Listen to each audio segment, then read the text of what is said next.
Bonjour à tous, alors bienvenue dans cette nouvelle vidéo. Alors on est le 23 décembre, alors qui l'aurait cru. On est dans une parcelle qui est destinée à recevoir du maïs au printemps, donc c'est un semis qui aura lieu au mois d'avril à peu près. Et donc qui a été protégée, la parcelle, par une implantation de ce qu'on appelle un couvert végétal. Donc c'est une association de plantes diverses et variées, où certains voudraient croire que c'est un peu une science, mais en fait c'est beaucoup plus simple que ça. Sur la ferme ici, ça fait 25 ans que les sols ne sont pas retournés par le travail du labour. Et on a introduit les couverts végétaux dans les années 99-2000, suite à des rencontres d'agriculteurs d'autres pays qui justement pratiquaient ça pour protéger leur sol.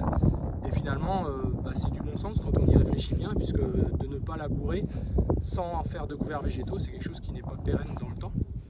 Alors en fait, c'est l'arrivée des plantes sur Terre qui a permis la création du sol. On l'oublie trop souvent. C'est-à-dire que pendant des millions d'années, il y avait tellement de vent sur la planète qu'il n'y a rien qui s'est élevé en fait du sol. Et c'est l'arrivée des plantes qui a commencé la création du sol. Alors ça, on le retrouve assez facilement. C'est par exemple les mousses, les lichens, qui sont les premiers êtres vivants vraiment primaires, avec des bactéries, qu'on appelle chimiolithotrophes d'ailleurs, qui vont attaquer les cailloux, la roche. On peut retrouver ça pour ceux qui vont aller à la neige, là quand ils sont sur le télésiège, ils peuvent regarder au pied des sapins et ils vont retrouver de la mousse qui se développe sur la roche. Ça, c'est les premières plantes qu'on appelle pionnières. Et c'est de là qu'on va transformer cette roche pour en faire petit à petit, après des milliers d'années, commencer finalement à avoir ce qu'on appelle un sol. Alors finalement, dit qu'il n'y a plus de plantes sur le sol, on commence déjà à avoir un sol qui se dégrade au final, ou en tout cas qui ne se maintient plus dans son état originel. Et le challenge des couverts végétaux, finalement, c'est ça, c'est qu'entre deux cultures, on ne laisse pas le sol tout nu, sans rien du tout.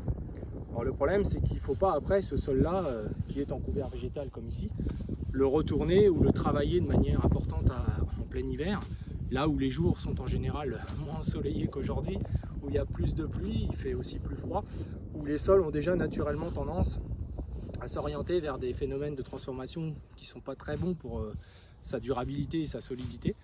Donc l'intérêt, c'est de conserver ces couverts, on va dire jusqu'à ces périodes-là, la fin d'année, on commence à avoir une partie des couverts qui vont commencer à arriver à une certaine maturité. Par contre, ce qui est intéressant, c'est que chaque jour qui passe, il y a un enracinement supplémentaire qui se crée. Donc on peut très bien avoir des plantes comme ça ici, qui sont des mélanges. Il y a 7 plantes là à l'intérieur, donc il y a du radis, il y a de la facélie, il y a de la vesse, il y a de la moutarde, il y a du lin. Alors tout ne s'exprime pas pareil chaque année, c'est pour ça qu'on ne peut pas en faire une science exacte, hein. Ça dépend du climat, ça dépend s'il y avait beaucoup de paille. Là cette année, il y a eu des bons résultats de rendement avec un gros volume de paille. Donc ça consomme finalement de l'azote qui est moins disponible pour le couvert. Mais là, dans ce cas-là, on recycle le maximum d'éléments et c'est l'intérêt qu'on a avec le couvert. Alors en fait, il y a l'extérieur du couvert qui souvent est ce que les gens regardent le plus. Alors en cette période de l'année, on a beaucoup de couverts aujourd'hui qui sont déjà retournés pour beaucoup d'entre eux. J'ai l'impression, quand on se promène un petit peu avec Mathieu là, sur les tours de plaine qu'on a fait, voir quasiment plus de couverts comme ça en vie encore aujourd'hui. C'est dommage parce que c'est deux techniques qui ne vont pas vraiment ensemble, puisqu'en fait on détruit ce que le couvert a créé, ce que la faune est venue créer, et ça c'est vraiment dommageable. Donc on regardera tout à l'heure en dessous comment ça se passe. Mais ce qui est important, c'est vraiment de laisser les plantes pour un maximum de recyclage, en laisser certaines aller presque à maturité, donc monter le niveau de carbone finalement, et en laisser d'autres plutôt très riches, un petit peu comme les radis qu'on a ici, qui vont être vraiment eux très très riches en soufre et en azote. Et ça, quand ça va se décomposer, ça va être une vraie bombe au niveau du sol pour dynamiser l'activité biologique. Donc en fait, c'est des petits escaliers qu'on va franchir chaque année. Il n'y a pas d'idéalisation du système, c'est quelque chose qui est une contrainte au regard du climat, mais aussi des contraintes réglementaires qu'on a vis-à-vis de la nutrition de nos sols en azote. Et la vie, c'est aussi l'azote, c'est-à-dire qu'il y a besoin d'azote pour faire fonctionner nos couverts le mieux possible. Donc en fait, c'est ce combat-là qu'on doit essayer de résoudre. L'idée n'étant pas d'avoir zéro reliquat. Le reliquat, c'est une mesure qui est faite par les agriculteurs pour regarder ce qui reste en azote dans le sol. Il y a une certaine idéologie sur un système avec zéro azote en permanence. Ça, c'est une erreur vraiment monumentale pour essayer d'améliorer ces sols. Donc on va dire que les couverts qui vont être ici vont être broyés là d'ici une dizaine de jours, quand il y aura des vrais gelées, pour restituer déjà une partie soluble au sol le plus vite possible. C'est-à-dire que le sol en ce moment, il est en pleine activité biologique. C'est pas parce que les températures diminuent, évidemment, qu'il va ralentir. On va dire que depuis début septembre, les années normales, quand il y a une bonne humidité, une bonne chaleur, jusqu'à peu près au mois de mars, c'est là le pic d'intensité de l'activité biologique. Donc évidemment, c'est là qu'on recycle le maximum de choses. Donc de restituer au sol tous les produits facilement digestibles permet à cette faune qui s'est développée, cette flore, finalement de la faire grandir. Et c'est vraiment ça qu'on recherche. Donc finalement, la destruction des couverts aura lieu, en tout cas pour nous, avant la fin de l'année, ou jusqu'à mi-janvier on va dire. Plus on va semer des cultures précocement derrière, betteraves, pois, plus cette destruction devra être plus précoce. Par contre, on insiste bien, pas de travail du sol, en tout cas nous c'est ce qu'on pense. Ça doit juste être au pire broyé. Et puis ensuite un désherbage chimique pour gérer justement les graminées comme ça, qui sont déjà suffisamment présentes dans notre système agricole pour ne pas en plus avoir à les gérer dans la durée. Et donc revenir au printemps pour les semis ultérieurs avec le moins de bouleversements possible, puisque la structure, on ne fera jamais aussi bien que ce que les couverts ont fait depuis le mois d'août. Donc c'est plutôt dans ce sens-là qu'il faut le faire.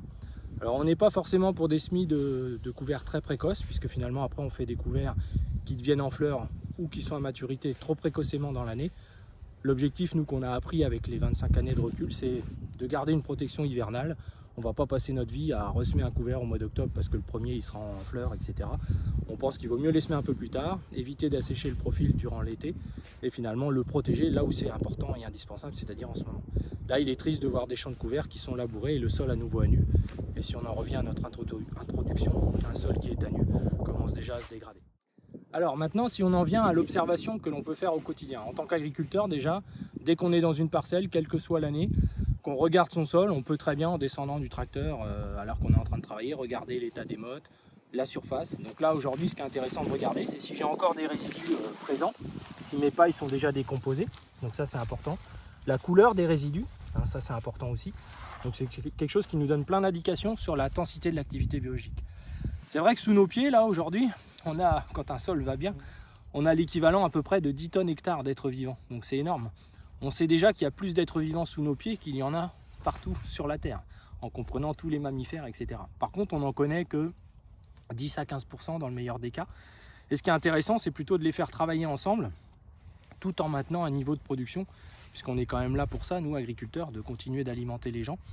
Et c'est pour ça qu'un sol vivant n'est pas toujours, on va dire, compatible avec des hauts niveaux de résultats. C'est pas parce qu'on a un sol vivant qu'on a des rendements meilleurs que les autres, etc.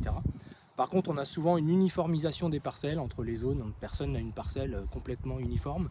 Donc on a souvent une homogénéisation entre les terres les plus superficielles, où il y a un peu de cailloux, entre les terres plus profondes ou très humides. On voit qu'on peut passer quand on veut, ça ne colle pas aux pieds, et pourtant on a pris de l'eau tous ces derniers temps.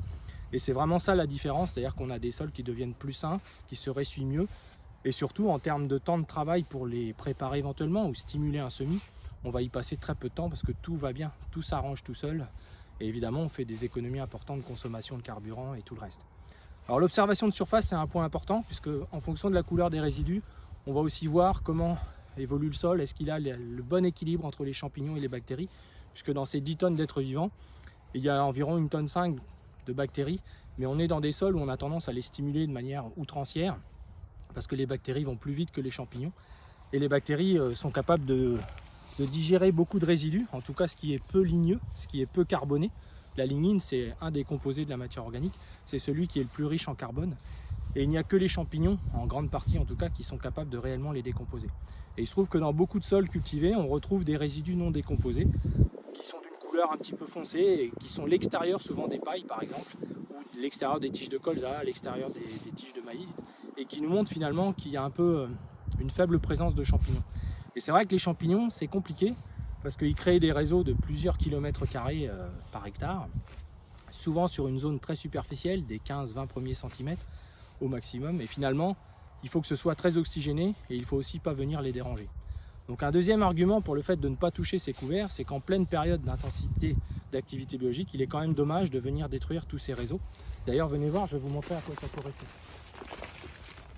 Par exemple, des pailles qui se décomposent bien, quand on les regarde, voilà, elles sont entourées de mycélium de champignons qui justement attaquent la partie extérieure de la paille, la partie ligneuse, et finalement contribuent à son intégration dans le sol. Et c'est pour ça qu'il ne faut pas venir déranger, entre guillemets, cette flore à ce moment-là de l'année, et que nous, on n'est pas favorable à un travail du sol derrière les couverts. Alors ensuite, autre chose qui est important à regarder, donc là on fait ce qu'on appelle un mini profil de sol. On vient regarder en réalité l'intérieur du sol. Alors après avoir regardé la surface, on vient regarder si le sol finalement il est bien architecturé Et dans la nature, quand on regarde le sol, il est très vertical. Tout ce que l'on regarde dans un profil de sol, alors là j'en fais un tout petit d'observation typiquement agricole, mais on en refera un plus tard avec une pelle pour vraiment regarder sur les 1 mètre, 2 mètres, ça dépend des types de sol. Un enracinement d'une céréale, ça peut aller jusqu'à 1,80 m, 2 mètres au mois de juin. Donc il est logique d'observer le sol dans son entièreté. Et le meilleur moyen, c'est le profil de sol, car on va pouvoir regarder toutes les fertilités qui composent le sol. On voit par exemple que ce sol-là, il n'est pas complètement en pleine forme en fait.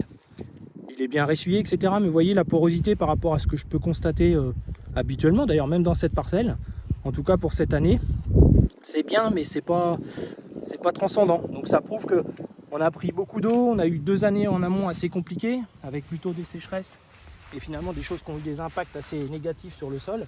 Et finalement ça se traduit un petit peu par une structure qui est moins équilibrée entre l'air et l'eau qu'habituellement.